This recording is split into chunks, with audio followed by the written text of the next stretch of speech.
안녕하세요. 함께 행복한교회 정유원 목사입니다. 12월 9일 아침 기도회 시작하겠습니다. 전도서 7장 1절에서 14절의 말씀입니다. 명예가 값비싼 향유보다 더 낫고 죽는 날이 태어나는 날보다 더 중요하다. 초상집에 가는 것이 잔치집에 가는 것보다 더 낫다. 살아있는 사람은 누구나 죽는다는 것을 명심하여야 한다. 슬픔이 웃음보다 나은 것은 얼굴을 어둡게 하는 근심이 마음에 유익하기 때문이다. 지혜로운 사람의 마음은 초상집에 가 있고 어리석은 사람의 마음은 잔치집에 가 있다. 지혜로운 사람의 책망을 듣는 것이 어리석은 사람의 노래를 듣는 것보다 더 낫다. 어리석은 사람의 웃음소리는 가마솥 밑에서 가시나무 타는 소리와 같다. 이 또한 헛되다. 탐욕은 지혜로운 사람을 어리석게 만들고 뇌물은 지혜로운 사람의 마음을 병들게 한다. 일은 시작할 때보다 끝낼 때가 더 좋다. 마음은 자만할 때보다 참을 때가 더 낫다. 급하게 화내지 말아라. 분노는 어리석은 사람의 품에 머무는 것이다. 옛날이 지금보다 더 좋은 까닭이 무엇이냐고 묻지 말아라. 이런 질문은 지혜롭지 못하다. 지혜는 유산을 받는 것만큼이나 좋은 것이니 이 세상에서 살면서 그 덕을 보기 때문이다. 돈이 사람을 보호하듯 지혜도 사람을 보호한다. 그러나 지혜를 깨우치 않은 지식이 더 좋은 까닭은 지혜가 그 사람의 목숨을 살려주기 때문이다. 하나님이 하시는 일을 생각해 보아라. 하나님이 구부려 놓으신 것을 누가 펼 수 있겠는가? 좋은 때에는 기뻐하고 어려운 때에는 생각하여라. 하나님은 좋은 때도 있게 하시고 나쁜 때도 있게 하신다. 그러기에 사람은 제 앞일을 알지 못한다. 아멘. 전도서 7장의 말씀을 함께 봤습니다. 전도서 7장은 지혜에 대한 이야기를 하고 있습니다. 한마디로 우리에게 지혜보다 귀한 것이 어디 있겠느냐라는 것이죠. 때로는 우리가 지혜를 얻기 위해서는 그 어떠한 어려운 상황도 감내할 만하다라고까지 이해할 수 있습니다. 물론 우리가 어려운 상황을, 어려운 때를 맞는 것은 가급적이면 피할 수 있으면 피하는 것이 좋겠죠. 그런데 우리는 알고 있습니다. 피할 수 있다고 모든 어려운 상황을, 힘든 상황을 피할 수는 없다라는 것이죠. 그렇다면 우리는 이제 내가 좋은 때와 어려운 때, 힘든 때와 그래도 감당할 수 있을 때를 우리는 그 가운데에서 유익을 취하는 그러한 사람이 되어야겠습니다. 그리고 그것을 우리는 지혜라고 말할 수 있습니다. 성경은 우리에게 좋은 때도 있고 나쁠 때도 있지만 그 가운데 지혜를 취할 수 있는 자가 될 것을 권면하는 것입니다. 자, 그럼 우리는 지금 어떻습니까? 우리는 내가 즐거운 때, 또 내가 행복할 때, 축하할 때를 찾아서 가는 것은 참 좋아합니다. 그 자리에 주인공이 되기를 원하죠. 그런데 우리가 남들이 힘들 때, 또 어려울 때, 그럴 때 참 그 사람과 함께 위로하는 것 어려워합니다. 그것이 나의 상황이 되어진다면 더더욱이나 우리는 그 상황 가운데에서 어떻게 해야 될지 나 스스로도 그렇고 타인이 다른 사람이 나에게 그러한 위로를 해올 때 그 위로를 어떻게 받아야 할지도 잘 모르기도 합니다. 자, 그럴 때 우리는 무엇을 중심으로 생각하면 좋을까요? 오늘 본문에서 7장에서 전도자는 그 상황 가운데 지혜를 구하라 라고 얘기합니다. 그래서 잔치집보다 오히려 초상집이 낫다. 잔치집에 가면 우리는 축하하는 자리고 모두가 기뻐하는 자리이기 때문에 그 자리에서 우리는 지혜를 구하기는 쉽지 않지만 오히려 초상집에 가면 그 자리 가운데 우리는 잘된 일, 좋은 일이 아니라 아쉬운 일, 안타까운 일들을 나누기가 쉽기에 우리는 그곳에서 오히려 삶의 지혜를, 내 삶을 돌아보고 성찰할 수 있는 기회가 된다라는 것입니다. 자, 우리가 오늘 우리의 삶에서 맞닥뜨리게 되는 좋은 때와 슬픈 때, 좋을 때와 어려운 때, 우리는 그 가운데 무엇을 발견하고 있습니까?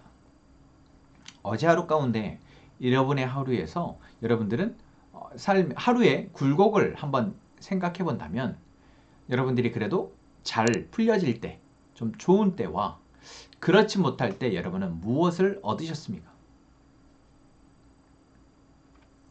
만약 우리에게 어려운 때, 오늘 본문의 표현을 하자면은 어려운 때와 나쁜 때, 이건 역시 하나님이 우리에게 허락하신 시간이다 라고 할 때 우리는 그 가운데 바로 하나님이 나를 돌아보게 하시며 또한 하나님이 이 상황을 조금 더 돌아보게 함으로써 그 상황에서 지혜를 발견하기 원하신다라는 것입니다. 아니, 어떠한 상황이든 우리는 그 상황 가운데 기쁠 때도 슬플 때도 힘들 때도 평안할 때도 우리는 그 상황 가운데 하나님의 지혜를 구하는 자여야 합니다. 그런데 우리가 더 힘들 때, 공공에 처했을 때, 어려울 때 바로 하나님께 지혜를 구하는 훈련, 그러한 연습이 되어지면 우리는 더 우리의 삶 가운데에서 하나님의 다스림 아래 살아갈 수 있으며 더 평안함 또한 행복을 찾아갈 수 있다라는 것이죠. 바로 전도자는 그 이야기를 하고 있습니다. 물론 이 전도자의 삶, 권면이 우리에게는 익숙한 이야기이지만 이것은 우리에게 훈련되어져 있느냐, 내가 그러한 상황 가운데에서 하나님의 지혜를 구하고 또한 하나님이 깨닫게 하시는 말을 내가 받아들이느냐, 이것은 다른 문제이죠. 그래서 매번 우리에게 이러한 말씀이 전달되어질 때, 들려질 때 우리는 그 순간 나는 지금 여기에 어떻게 반응하고 있는가, 그것을 살피라는 하나님의 뜻으로 알고 여러분 이 순간 기도하면 됩니다. 하나님, 지금 이 상황 가운데 내가 놓치고 있는 것은 무엇입니까? 하나님, 지금 이 순간 가운데 하나님 내게 주신 하나님의 뜻은 무엇입니까? 하나님이 지금 이 상황 가운데 하나님의 일하심은 어떻게 역사하고 있습니까? 하나님의 약속의 말씀은 무엇입니까? 세상은 다 이렇게 말한다고 하지만 나는 지금 이것을 어떻게 바라보아야 합니까? 이것이 바로 하나님의 자녀된 특권입니다. 우리가 그렇게 기도하고 나아갈 때 하나님은 그 상황을 볼 수 있는 지혜의 눈을 주시고 그 상황을 감당할 수 있는 지혜의 능력을 주시는 것입니다. 오늘 또한 우리가 하루를 살아갈 때 바로 이렇게 기도하며 그 상황 가운데 주시는 하나님의 지혜를 누리는 저희가 되기를 소망합니다. 하나님, 오늘도 우리가 하나님의 말씀을 듣습니다. 우리는 기쁜 것을 좋아하고 행복한 것을 좋아하고 성공하고 승리하는 것을 좋아하지만 원하지만 하나님, 우리가 그럴 때 오히려 하나님 앞에 겸손하게 하여 주옵소서. 하나님이 주시는 것을 바라보고 그것에 감사하게 하여 주옵소서. 그리고 우리가 원하지 않는 상황, 어려운 때를 만나게 된다면, 힘들 때를 만나게 된다면, 슬픔에 처하게 된다면 주님, 그 상황에 우리 스스로를 돌아보고 그 상황을 돌아볼 수 있는 지혜를, 여유를 주옵소서. 그리하여 우리가 이제 하나님의 다스림 아래에서 하나님의 일을 감당하며 살아나가는 저희가 되게 하여 주옵소서. 하나님, 이 시간 한경보관 가족들이 선한 목재교회의 연합을 위해서 같이 기도합니다. 하나님, 하나님 우리를 사랑하시고 우리로 하나 되게 하시니 우리가 하나님을 아버지로 여기며 아버지에게 예배하며 아버지의 사랑을 나누는 귀한 교회로 세워지게 하여 주옵소서. 우리 광주원 교회와 최현열 목사님 그 사역을 위해서 기도합니다. 하나님께서 교회를 세우셨고 저희에게 또 중보하게 하시는데 하나님, 그 교회 가운데 이제 새로운 영역에서 하나님을 통해서 교회가 세워짐을 보게 됩니다.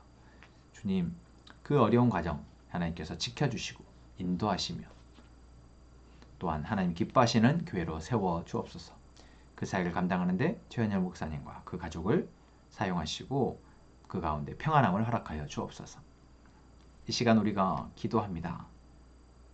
우리의 기도가 하나님의 나라와 하나님의 뜻이 이루어지기를 구하는 기도가 되게 하시며 우리의 기도 가운데 하나님 일하시옵소서. 예수님의 이름으로 기도합니다. 아멘. 이 시간 우리가 기도하면서 먼저 침묵으로 기도하면서 그 이후로 계속해서 기도의 제목을 가지고 함께 기도하겠습니다.